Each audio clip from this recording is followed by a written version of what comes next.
são a galera o quê? A galera que tem mandíbula, formiga. Esse nome, gnatostomata, velho, eu não vou lembrar nunca. Galera, a galera não vai te cobrar esse nome, gnatostomata. A gnata, quem sabe? A gnata, quem sabe? Ou seja, o sem mandíbula, né? Gnatostomata, velho. Mas você tem que ter noção do surgimento da mandíbula ali, ó. Que teve um momento que a mandíbula surgiu.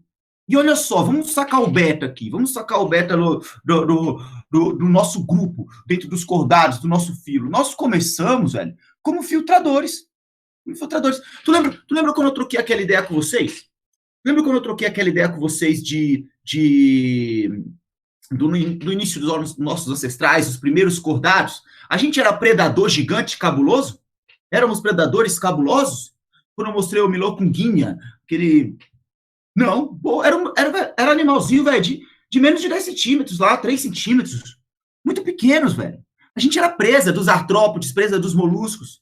Aí, com o surgimento da mandíbula, teve uma transição, que são os agnatos, beleza? Os agnatos estão lá na transição, comendo uma carniça, parasitando, como os lampreias, os peixes bruxas, e aí nós depois, com o surgimento da mandíbula, o jogo virou, velho.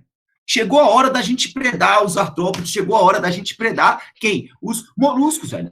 Porque com a mandíbula a gente consegue dar mordidas, velho. Mordida, mano. Mordida é coisa de predador. A princípio, tá? No início, coisa de predador, velho. Olha aí.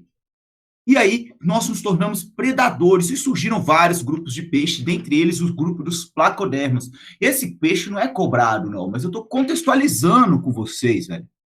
Formiga, quem são os placodermos? Peixes que tinham uma carapaça óssea na parte anterior, não era no corpo todo, não, era na parte anterior, beleza? E esses peixes agora, ó, tinham a capacidade de dar uma mordida, leque. Eles mordiam, filho. E agora já começamos a investir em dentes afiados. Então, nesse momento aqui, velho, os peixes aí, principais placodermos, predadores. A maioria dos placodermos não eram gigantes, não. Tinham mais ou menos 1 metro. Tua coroa, a galera da família das pescarias aí já falaram, pô, peixão, 1 metro, peixão. Sim, naquela época, velho, peixão, olha lá, 1 metro, não era o peixão maior, não. Tinha placodermos pequenos, tinha placodermos médios lá, e tinha o Dunkleosteus, velho. Esse peixão gigante aí. Aqui tem um ser humano de 1,80 m e aqui tem um Dunkleosteus, sacou? Mostrando, velho, mostrando pra galera o quê? Que, meu irmão, agora era a hora de dar o troco nos artrópodes, dar o troco nos moluscos. Sacou? A menina espantada aqui. Meu Deus! Olha só, seria uma refeição fácil. A gente seria uma refeição fácil. Esses peixes aqui ancestrais viveram entre 400 e 360 milhões de anos atrás. Então, eles mostram, velho, a eficiência de dar uma mordida dentro do grupo dos vertebrados. Sacou? Mudou o nicho, fez com que a gente pudesse explorar novos nichos. Agora, os placodermos não existem mais, beleza? Quem que a gente vai estudar? Os peixes com mandíbula, com capacidade de dar uma dentada. Quem que a gente vai estudar? Que são os peixes com mandíbulas mais ancestrais, os condrictes. O que são condrictes, galera? Condrictes, esse termo condro, vem de cartilagem. É o peixe cujo principal constituição do esqueleto, o esqueleto é cartilaginoso. A principal constituição do esqueleto é cartilaginoso. Beleza? Como seres assim ficaram extintos, velho? Pode ser extinção em massa, foi extinção em massa. Nesse caso aí foi uma extinção em massa. Agora eu não lembro qual período assim, siluriano, não lembro qual foi o período certo, mas foi extinção em massa, sim, velho. Aí o planeta muda as condições ambientais, sacou? De uma maneira tão grave, tão absurda, em que você tem um colapso dos ecossistemas, e esse colapso dos ecossistemas leva à extinção de várias espécies.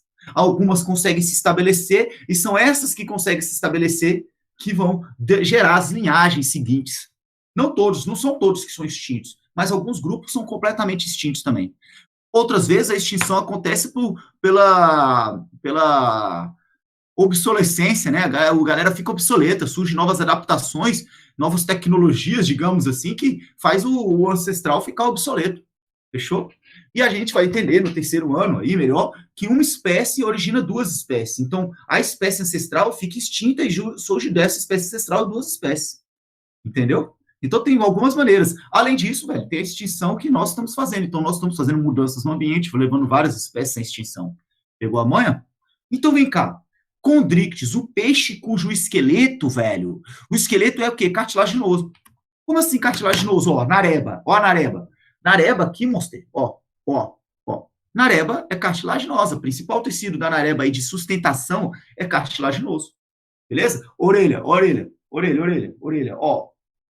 Sustenta, tem um formato tal, cartilaginoso, beleza? O peixe, os condrictis, trazem uma época... Você lembra que os peixes bruxas e as lampreias tinham esqueleto, crânio e vértebras mais simples, cartilaginosas? Sim, o esqueleto cartilaginoso já existiu, foi uma característica mais ancestral, beleza? Então você está falando aqui de quem? Quem são os condrictis? Quem são os animais condrictis? Olha lá, aqui no primeiro GIF, na primeira animação, você tem um cardume de tubarões martelo nadando, que é peixe cartilaginoso, tubarões, beleza? Nadando entre outros peixes ali, menores, que são peixes de outro grupo, os peixes ósseos, os osteictes, que a gente estuda mais adiante, semana que vem. Então você está vendo ali peixes cartilaginosos, os tubarões, beleza? À direita você tem um tubarão, lixa, tubarão, caraca, esqueci o nome desse tubarão aí. Beleza, dá nada não. Dando nadadão também, dando nadadão ali, ó. Tubarão, peixe condricte, esqueleto cartilaginoso. Embaixo à esquerda, você vê duas arraias que elas são brothers, elas são bastante amigas, você pode ver que, olha lá, uma passa para outra, fala, bate aqui, toca aí. E elas tocam as suas nadadeiras, beleza? Mas elas não são amigas dos seres humanos, não. Se você percebeu, o cara bota a mão lá e ela deixa no vácuo, ó. Vácuo, deixou no vácuo, beleza? São arraias, beleza? Tubarões e arraias. Tubarões podem ser chamados de cações também. Cação é o sentido comercial, o sentido alimentício. Tem a galera que curte uma carne de cação. Vamos falar que essa galera aí tá super explorada, tá super pescada, tá sendo super predada pelos seres humanos, beleza? E os tubarões estão em extinção em massa. Fechou? Tubarões e arraias, cadê? Tubarões e arraias são... Aqui tem uma arraia. Aqui tem dois exemplos de tubas. Eles são chamados de elasmobrânquios. Formiga, eu tenho que saber esse nome? Velho, eu acho... Velho, não tem que saber... Não sei, Digão, tem que dar uma olhada ali agora. Eu não sou especialista de tubarão, né, galera? Sou do Cerradão aqui. Mas a parada geral a gente tem noção. Vem cá. Você tem que saber elasmobrânquio, que são tubarões e arraias, velho? Não, nunca vi cobrando isso, sacou? Nunca vi. O lance é você relacionar que condrictis são tubarões e arraias. Principalmente, são esses aí que você tem que relacionar. Se você relacionou isso, 2016, você vai responder uma questão hoje da prova de 2016. Se você relacionou isso, só do Cerrado, a galera que é do Cerrado, né? Se você relacionou isso, que tubarões e arraias são peixes cartilaginosos, aí você já tá ligado, aí você já tá mandando bem, beleza? E tem esses animais aqui, quimeras. As quimeras são peixes abissais, peixes de profundezas, peixes cartilaginosos de profundezas. Existe por volta de 30 espécies de quimeras aí no mundo, fechou? Esses animais são considerados holocéfalos dentro do grupo aí dos condrictis. Fechou? Quimeras também, nunca vi ninguém cobrando sobre as quimeras, nem nada. Mas é isso aí. Vamos dar uma sacada, então. As aulas de hoje, da sexta-feira, quimera é doido, não, o bicho é massa. As aulas de hoje de sexta-feira, Luizão, serão sobre condrictis. A gente vai ficar sacando as adaptações das estruturas dos tubas. Os tubarões serão o animal exemplo que a gente vai utilizar aqui, ó. E o que tubarão tem, velho? Tu lembra que quando eu mostrei a peixe bruxa para vocês, o que eles não tinham? Não tinham escamas. Tubarão, galera, tem escamas. A viagem é que a mandíbula surgiu depois daquela época que eu te mostrei os placodermos, uma espécie de estrutura carapaça externa rígida. Pois é, essa carapaça externa rígida surgiu antes da mandíbula, antes dos dentes. A real é essa. Ué, como assim, formiga? Então, quando você olha a escama do tubarão, que é uma escama bem pequena, precisa de uma microscopia para você dar uma olhada, chamada de escamas placoides. Esse termo placoide nunca vi cobrando, mas são escamas calcificadas que lembram a estrutura de um dente. Tem dentina e esmalte. Olha aqui. Tem esmalte e tem dentina. Sim, velho. A ideia é que essa carapaça externa daqueles peixes do passado surgiram antes, e dessa carapaça externa, dessas informações genéticas que tem da carapaça externa, surgiram os dentes. Então, velho, as escamas dos tubarões mantêm essa característica ancestral, velho, que se assemelha a dentes, velho. Olha que viagem. Caraca, isso é viagem. Não, tem polpa, tem dentina, tá? Tem epiderme dérmica. Depois eu te explico isso quando a gente falar de tecido epitelial, de tecido de pele. Fechou? E tem esmalte. É uma escama calcificada. Quando você passa a mão no tubarão, da cabeça para a cauda, você já passou, formiga? Já passou, já passei. Quando você passa a mão no tubarão da cabeça para a cauda, você sente a pele dele lisa. Mas quando você passa a mão no tubarão da cauda para a cabeça, eu já tive a oportunidade de passar num tubarão morto, né, no laboratório de anatomia animal da minha querida Universidade de Brasília, com o professor Sebem Osmino, os moleque lá, velho, sagaz, beleza? E você passei lá no laboratório e também já tive num aquário, região litorânea, educador, né? Eu tive a oportunidade de passar a mão no tubarãozinho, não sei qual era a espécie, que você sente áspero, como se fosse uma lixa, quando você passa da parte posterior para anterior, ou seja, da cauda para a cabeça. São as escamas placoides. Essas escamas pontiagudas que os tubarões têm. Escama é novidade aí dentro dos grupos dos peixes, comparado com as lampreias e peixes bruxos, agnatas, que não tinham mandíbula. Como eu falei para vocês, o tubarão tem o quê? Um esqueleto cartilaginoso. Hoje a gente tem noção que tem partes mineralizadas, mas você vai ignorar isso. Você fala que o esqueleto dele é completamente cartilaginoso. O que é ossificado? Ou seja, o que tem é mineralizado? Os dentes. Os dentes do tubarão são mineralizados, mas o restante do esqueleto do tubarão é cartilaginoso, sacou? Então você tem que estar ligado que ele tem um esqueleto cartilaginoso. É osso? Não, é cartilagem. Osso é esqueleto mineralizado, com fosfato de cálcio e acho que carbonato de cálcio também. Beleza? Vem cá. E nadadeiras. Velho, os peixes bruxos, essas lampreias, tinham nadadeiras bem simples, assim, ó, que acompanhavam parte do corpo do animal. Os ancestrais não tinham nadadeiras, não, velho. Nadadeira, com os condrídeos aí, é uma novidade evolutiva, é uma apomorfia dentro dos peixes, quando você compara com os mais primitivos ainda. O tubarão das asas antigas, mas existem outros peixes mais antigaços. Então, ter nadadeira, velho, ajudou a dar uma nadada, nadar mesmo, ajudou a nadar melhor. Beleza? Se liga, tem duas nadadeiras dorsais, a nadadeira dorsal aqui, ó, quando o tubarão aparece lá na superfície, a galera tem medo, né? É a nadadeira dorsal que se mostra, tem essa outra nadadeira dorsal, duas nadadeiras ventrais, essa e essa, mas a nadadeira da cauda, a posterior, digamos assim, a nadadeira da cauda é uma nadadeira assimétrica. É uma nadadeira que não é simétrica. Quando você vê os outros peixes, os peixes ósseos, quando você vê os peixes ósseos, a gente vai começar a estudar na semana que vem, a nadadeira da cauda de um peixe ósseo é simétrica, tende a ser simétrica, beleza? Ele tem a parte de cima, a parte de baixo, a parte das costas da barriga, são simétricas. As dos tubarões não, são assimétricas, por isso que é chamado de hétero, diferente, heterocerca. As nadadeiras dos outros peixes ósseos, homocerca. A gente troca ideia, eu comparo isso mais à frente também. Beleza? Beleza? Quanto tempo nós temos de aula? 7 minutos. Chega aqui com o formigão. Então, a nadadeira dos tubarões garante aí os caras velocidade e aceleração. Eles são predadores, né, velho? São predadores, então os caras têm que... Eles não eram muito considerados como vertebrados mais primitivos, né? Eles já têm umas características mais não tão primitivas, porque os mais primitivos foram extintos e o que restou? O anfioxo e o urocordário. Aí dentro dos peixes restou a lampreia e o peixe bruxa, digamos assim, Sara, de maneira bem superficial mesmo, trocando ideia. E aí, velho, essa galera, existiram vários outros grupos de peixes que não estão vivos hoje. Foi uma bagunça, surgiu peixe para todo lado ali, vários grupos de peixe. E aí, velho, a gente foca nos condrídeos, que dentre os que têm mandíbula, capacidade de dar uma mordida, são os mais primitivos dos que têm mandíbula. Beleza, Sara? Começa a ficar complexo, porque os cordados já estão... Tu vai ver, próximo aula aí, quando eu falar do sentido do tubarão, velho, cérebro bem desenvolvido, várias coisas. Agora, chega aí. Então, o tubarão, lembrei, o tubarão, velho, o lance dele é pegar velocidade e pega presa. Pegou a velocidade e pegou o peixinho. Dá um nadadão rápido, tubarão branco lá, velho, a foca tá dando um nadadão aqui em cima, mais perto da superfície, o tubarão branco vem lá de baixo, pega a foca na velocidade. Mas na manobra, tem que fazer uma curva. Aí o bicho faz a curva abertona. Na manobra, o bicho não é tão ágil, não. Então, os outros peixes que são presas de tubarão investem em manobra. Agilidade. Em dar olé, vem correndo, olé, falou tubarão. Já os tubarões investiram no máximo de velocidade. E essas nadadeiras foram importantes para isso. Isso assim, galera.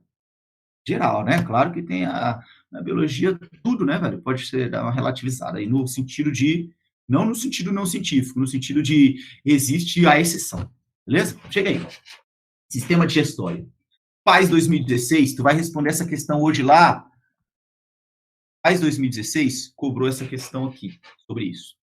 Beleza? Quem esperava que ia cobrar disso? Ninguém. Ninguém. Questão difícil? Difícil. Ninguém esperava na situação que a galera ia cobrar uma questão sobre o sistema digestório de tubarão. O que o tubarão tem? Boca, estômago, esôfago, estômago e intestino. No intestino é onde o alimento já foi digerido. A ideia do intestino é assim: o alimento já foi digerido, as moléculas já são monômeros, tu já tem essa ideia aí, as proteínas já são aminoácidos, os carboidratos já são monossacarídeos e assim por diante. Então já foi digerido, já foi quebrado as moléculas, as ligações entre os monômeros, e agora a gente absorve no intestino. Falta só absorver. O que o tubarão tem? Ele tem uma chamada válvula espiral. Primeiro, olha lá no desenho, ó, veja que o desenho um esquema espiral, a válvula espiral. Tem uma forma, uma válvula espiral de um tubarão aqui. A galera pega o tubarão, pescou de alguma maneira, cientificamente lá, cortou, tirou o intestino, coloca no formol e gradativamente vai substituir o formol por glicerina. E aí você mantém a estrutura do órgão. Beleza? E você vê várias estruturas que segmentam aqui, ó, a válvula espiral, uma estrutura espiralada no intestino. Como o intestino quer absorver o alimento, então a função da válvula espiral é o quê? Retardar a passagem de alimento, atrasar a passagem de alimento, retardar o bolo alimentar, né, o que foi digerido, beleza? Aumentando a superfície de contato, para que esses nutrientes sejam absorvidos, sejam assimilados pelo tubarão, beleza? Quando você pensa no animal carnívoro, o animal carnívoro, ele tende a ter um intestino menos comprido do que um animal herbívoro. Vamos comparar os mamíferos aqui. A onça tem um intestino, portanto, proporcionalmente menor do que uma vaquinha, que é herbívoro, come grama, que é o ruminante, que tem um intestino mais comprido, beleza? Ou coelhos, animais herbívoros têm um trato digestório mais comprido para maximizar a digestão da celulose e aquele papo todo. Os carnívoros não, é difícil digerir a proteína, relativamente ali, tu pode botar, digeriu a proteína depois de um tempo, digeriu, ela é rapidamente absorvida nos aminoácidos, beleza? Então, o que o tubarão tem? Uma válvula espiral no seu intestino, fechou? E, para finalizar a aula de hoje, 2 minutinhos, nós temos aqui que no tubarão tem um fígado gigante, um fígado grande pra caramba. O fígado dele presta a função de fígado, a galera entende isso melhor no ano que vem no sistema digestório, né? O fígado tem a ver com produção de bile, degradação de substâncias, toxina, presta a função de fígado. Mas também você vai encontrar um fígado grande, hipertrofiado, cheio de óleos.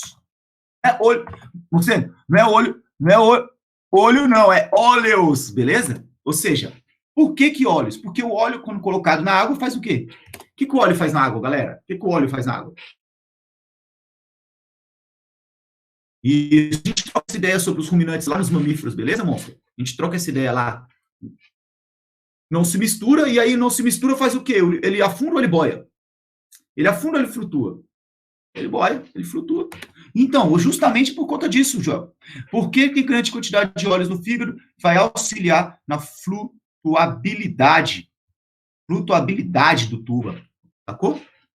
E lá no final do tubo digestório, você vai encontrar o ânus, mas o ânus vai desembocar numa cloaca. O que é a cloaca mesmo, galera? Já expliquei isso para vocês. A cloaca aqui, ó, é uma cavidade que vai comunicar o sistema digestório, ânus, o sistema reprodutor lá, no caso, liberação... Não, o sistema reprodutor, beleza? E o sistema excretor. Fechou? Então, galera, para hoje, velho, essa aula de hoje tá massa aí pra gente começar o semestre, beleza? O que a gente aprendeu na aula de hoje? Chega aí, vem cá, vamos revisar. A gente aprendeu que surgiram as mandíbulas, primeiro vieram os peixes sem mandíbula, surgiram com mandíbula. Gnatostomados, a mandíbula surgiu. Só isso aqui, Felipe? Só isso. Placodermo vai cair? Não, claro que não, isso é só para tu entender. E os peixes condrictos são os peixes que têm um esqueleto cartilaginoso. Quem são? Tubarões e arraias. Tem que lembrar que são tubarões e arraias, beleza? Aprendemos que ele tem umas escamas ósseas, calcificadas, não são ossos, são escamas, beleza? E tem um esqueleto cartilaginoso. Entendemos também que tem nadadeiras, a nadadeira da cauda é assimétrica. E tem a válvula espiral no seu sistema intestinal, que retarda a passagem do alimento, com o fígado grande, muito cheio de óleos para garantir a flutuabilidade do animal, beleza? Já tirou o print dessa tela aí? Já tirou o print? Então tira o print aí.